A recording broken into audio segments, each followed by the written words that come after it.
Was it hell reading this, or was it heaven? So yeah, I'm talking about R.F. Kuang's Katabasis,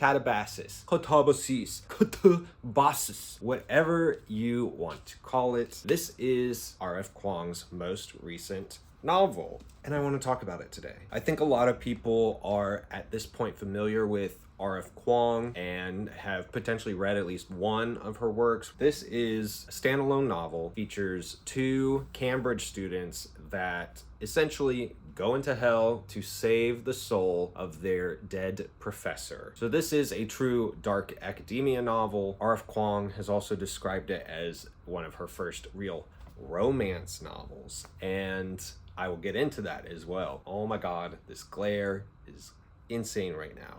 Ooh. I am literally being blinded through my door window. Sheesh. Okay, so I'm gonna start with some non-spoiler thoughts, but I do want to get into a spoiler section of this video as well. I definitely want to talk about a few things. Overall, I really enjoyed Katabasis. Obviously, Katabasis is not going to be for everybody. It is very heavy scholastically. Going into this book, though, you should realize that. That is literally the point of the book, is that it is a scholastic adventure. You definitely don't need to read any additional material to understand what is happening in this book. There are a few things I believe are decently in the cultural consciousness that we would naturally understand what they are just by virtue of existing and potentially being adults. Like Dante's Inferno, the Divine Comedy. We understand that concept. Even if we haven't read it, we understand who Dante is, that kind of structural plot for that, where Dante descends through the different levels of hell. That is referenced a lot in this book. There's also Orpheus. Pretty much most people would know the myth of Orpheus and Eurydice. There are some more niche texts and niche myths or academic material that I didn't know, but it talks about them in a way that through context clues, you can generally understand its relevancy. I also believe that what really irritates me is when somebody reads an author, doesn't like the book they read, and then continues to read that author and continues to complain about the books that that author writes. It's one thing if you don't like one book, but you want to give another book a chance, and then you're like, all right, I guess this author's just not for me. Or 2 for 2, these are just 2 bad books, but I'm not going to continue. It irritates me when I see people ragging on R.F. Kuang and her books, and they say, oh, I didn't really like The Poppy War. Oh, I thought Babel was bad. Oh, I didn't really like The Yellow Face. Stop reading R.F. Kuang then. You do not have to continue reading an author that you do not like. And so I think a not insignificant amount of criticism with this novel is from people like that are like, oh, I didn't really like Fable, but I'll give this a chance. Oh, this book sucks because it does the exact same things and has the exact same style of why I didn't like Fable or whatever. Now, I am not saying Katabasis is perfect. I do not think it is like a completely perfect novel. I would say that there is a section in the middle that kind of drags. Not necessarily drags, actually, but it kind of just like skips through something I'll get into in the spoiler section. And I think, which is a valid criticism, R.F. Kuang does a lot of telling. But that is part of her style. She does a lot of telling. She does a lot of recounting as storytelling, and I picked that up a lot when I read The Dragon Republic, the second book in the Poppy War trilogy. There was a lot of, oh, this happened, and now we're moving on to more actual engaged storytelling. I don't think that is bad. Obviously, we're all kind of generally taught, show, don't tell.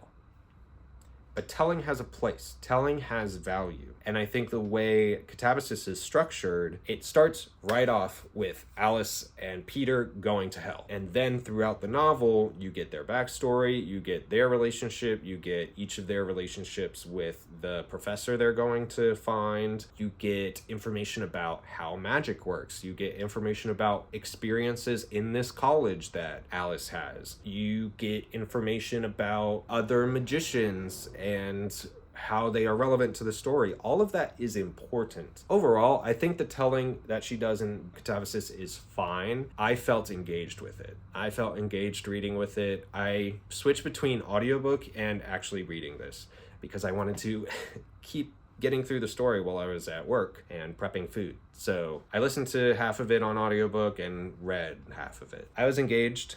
I finished this within a few days. I think I rated it 4.75 on Fable, which, by the way, if you want to follow me like in my actual like book reviews or like ratings, not reviews, I use Fable. It's neither here nor there. I'm not singing Fable's praises, but here's the information for that. If you want to add me on there, follow me on there, let's connect. But on the notion of it being heavily academia focused, I enjoy that. That is not going to hit with everybody, but if you don't think that's going to hit with you, you should not read this book. R.F. Kuang was born in China, moved to the Americas in Texas, went to study at Oxford University, went to study at Cambridge, and is now studying at Yale. That background is incredibly relevant to the story she is telling, and it is so much personal experience clearly woven into this story, both in its humor, in some inside jokes, clearly, both in just the acknowledgement of what goes down at these really prestigious institutions, how they treat their students, their research candidates, the nature of misogyny and just general patriarchy, the general rule of thumb when it comes to how you have to act with professors and colleagues. It really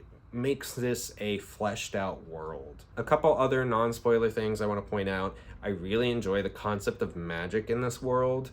It's mostly dealing with script and pentagrams and magic chalk. One of my favorite concepts regarding this magic system is the idea that magic is you lying to the world, you lying to reality and getting it to change based on that lie, based on the logical fallacy, the logic puzzle, or just the nature of cascading premises or whatever. I thought that was so cool of a description of what magic is. Magic is lying to the world and convincing the world that you are the truth teller, that your version of the world is accurate. And it doesn't last forever. It's can be very short, but that is such a cool concept. That's such a cool concept. All right. And making a world where magic is quite literally an academic study where you can do research and progress and make breakthroughs in is super cool. It is a conceit that I like.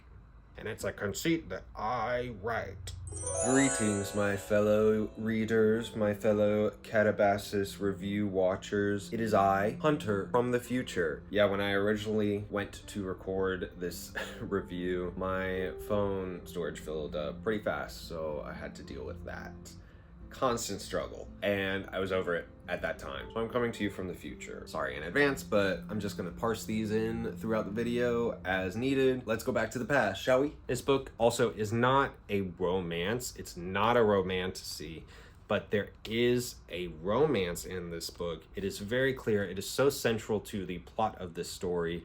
I don't really understand when people say, oh, there's no romance in this, because I disagree with that statement. I think it's valid not to like it or feel especially connected with it or the characters, but it's definitely in there. It's definitely in there. I liked how it happened. Before I move on to more spoilers, I do want to give a few more thoughts just about some takeaways from this book. I do want to point out the humor. I actually thought Katabasis was pretty funny. I'm not gonna hardy har usually about a book. There were definitely some moments of humor I really enjoyed. I think R.F. Kuang can be really witty, and there's a lot of satiric commentary on academia, and it comes through a lot. There were a lot of times I was listening to it on audiobook while I was at my job and laughing. I definitely think this isn't like a dry read. There's definitely humor injected into it, which is good. There's also some really interesting critique and commentary on feminism and the nature of feminism as it relates to academia. Alice Law is not by any means this die-hard third wave feminist or whatever, and it's interesting how that plays out in this book. I really enjoyed kind of that sense of character for Alice, which once you read it, or if you've read it, there's a big scene where it comes into play, really relevant scene. I think that was so interesting to showcase that women can also be pit against each other in academia in different ways because of their views on themselves and each other as women. And it's not just a simple dynamic of man versus woman in academia. So there's some good commentary on that. Okay, yeah, I think that's all my non-spoilery thoughts. So thank you for watching. If this is all you want to see right now, come back for my other thoughts later, or keep watching for me to get into some more details. For those that have read the book, please, if you haven't read it, I recommend doing so before continuing to watch this video. Okay, now we're talking about spoilery thoughts. One, who is John Gradus? Quickly. Who do we think John Gradus is? If you have an idea, let me know. In a way, you know, it's also possible that he is Jacob Grimes. Hell deals with metaphysics and there's timey-wimey stuff. When Alice goes to the rebel city is the nature of, oh, everything's gonna end and be reborn and like everything's a cycle. So I wonder if John Gradus actually is Jacob Grimes. J.G. Gradus might be a version of Grimes after Alice gets rid of him. I did enjoy the romance between Alice and Peter. I gotta say, it is very much a rivals to lovers. If you like tropes, their romance being the thing that ties the story together. I was so annoyed with Peter, though, when he realized that Alice saw his notebook and where she jumped to the conclusion that he was going to sacrifice her in hell. I dislike that to an extent because that's just a character refusing to clear up the issue. She's thinking that you're about to sacrifice her in hell. Just say, hey, no, that wasn't my plan. But in a way, it makes sense for the story. They needed to have the whole thing with Elspeth and the subsequent things with the Kripkes. It flows. I like how it flows. I don't really have a problem with the pacing of the novel. I don't have a problem with how she decided to weave in the backstory. I will say, when I first heard the Kripke section, I was like, okay, this is like unnecessary backstory, blah, blah, blah. And then I realized, I was like, oh, these are going to be the antagonists. We do need that backstory. Never mind. I really felt drawn to Alice. I thought she's a well fleshed out character. I felt connected to her, so I was eager to follow along in her journey. Peter, not so much. I didn't really care about him until his personal chapter, the dedicated chapter to him. I was like, oh, he definitely has feelings for Alice, so this is where the romance is gonna come in. But until something changes, I don't really care about that. And something did change, and so I did care about it. I also love the character growth between Alice and Peter and their relationship to Jacob Grimes, because obviously at the beginning they both idolize him, and by the end they're like, fuck you, dude. You're a dick. Love it. Love it. And I love how we as an audience also kind of go through that as well. At the beginning, we're like, all right, we trust Alice. He's this great magician. He's great. He's a great professor. You love him. Woo! And then you're like, oh no, he abused his power and tried to have intimate relations with his student who he's responsible for. That is a power dynamic that leads to bad things. That is not a situation in where two consenting adults can do what they want. There is a power dynamic that throws things out of whack, a conflict of interest. Bad Jacob Grimes. And then he was an absolute prick afterwards. I can excuse a professor trying to come on to their student. Don't get it twisted. Like I just said, abuse of power, power dynamics, conflict of interest, all that. Bad, bad, bad, bad. Some people have a teacher fantasy, you know? There is nothing wrong with the fantasy. And you know, if that's what Alice would have wanted, then I could probably get on board for that plot point, but it wasn't. And I was like, okay, girl, cool. This is probably the best action for you to take. But he was a dick about it. He was a little prat about being rejected by his student, and that is where I think the true problem lies with that character. Ruining your student's life, preventing her from finishing her degree, being just this baby about it, this emasculated man. Disgusting behavior, using it against her. And this is why these things are conflict of interest and power dynamics that should not be exploited, because in the instance things don't happen correctly or go wrong, then all bets are off. So after that, I was definitely on the fuck Jacob Grimes train. Yeah, and then he was just a fucking loser when he got summoned at the end in front of Lord Yama, the ruler of hell, which I don't know who Lord Yama is, and I'm sure I could look that up, but I didn't need to know. He was the ruler of hell. That's all I need to know. I did really like that he was like, how do you want to see me, to Alice? He was like, I have different forms, I have different names. What do you want to see me as? And then he changed to be that version of the Lord of the Dead or Underworld in the Chinese mythology that she liked. I thought that was really cool. And I felt that Katabasis's version of hell was very much an amalgamation of different accounts, which is cool. The idea that these previous magicians or figures in history were sojourners into hell. Loved all that. Oh, but one thing I will say is that the section of the book that I felt just kind of rushed forward is Alice going through, I think it was wrath, violence, and tyranny, or those levels of hell. That was very just rushed through. I can understand the first one, like violence, I think, what happened. I was like, okay, that makes sense. I, for the longest time, was thinking that Jacob Grimes was going to be in tyranny because of how he was treating Alice and Peter. And so for Alice to just be able to breeze through tyranny, I was like, oh, what the heck? This is the level of sin that he would be in based on what the story is about how he domineered their lives. He also stole Peter's research, so why wouldn't he have been in the level of greed where they were saying that professors are here that have stolen their students' research? So there are some technicalities, I think, that were just kind of breezed through just so that they didn't have to see Jacob Grimes until the very, very end. I did also really think the final battle, so to speak, the confrontation between Alice and the Kripkes was a cool concept, especially because magic is going to work a little differently in hell, and the way magic works in this world is not so quick. It has to be like planned and plotted, and it's about logical fallacies, and it is just, I think that ties in with the whole academia vibe, is just being smart.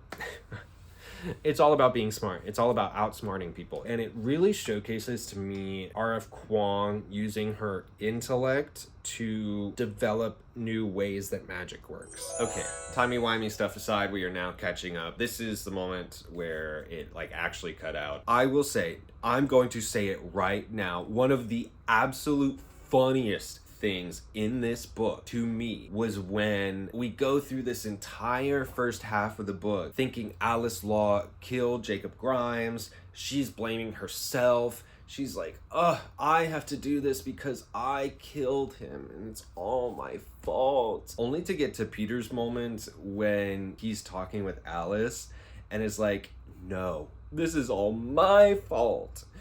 I killed Jacob Grimes. I thought that was absolutely hilarious. Wait, if you killed Jacob Grimes and I killed Jacob Grimes, I think that's just such a funny plot reveal, being like, actually, he also thinks he killed Jacob Grimes. And he's gonna take the blame for it, and that's why he's going to sacrifice himself in hell and not sacrifice Alice Law.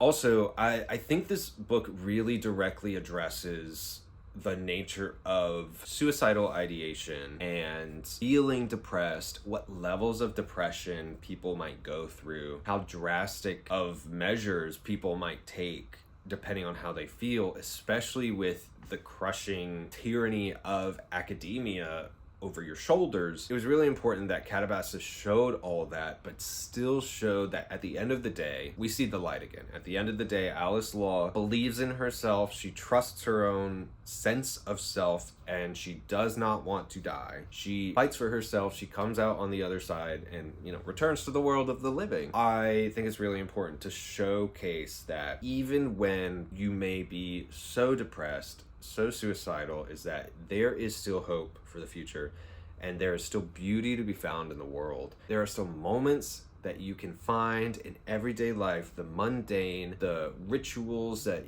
we go through every day. There's beauty to be found in all of that. It literally took a trip through hell for these characters to realize that. Again, the title, Katabasis.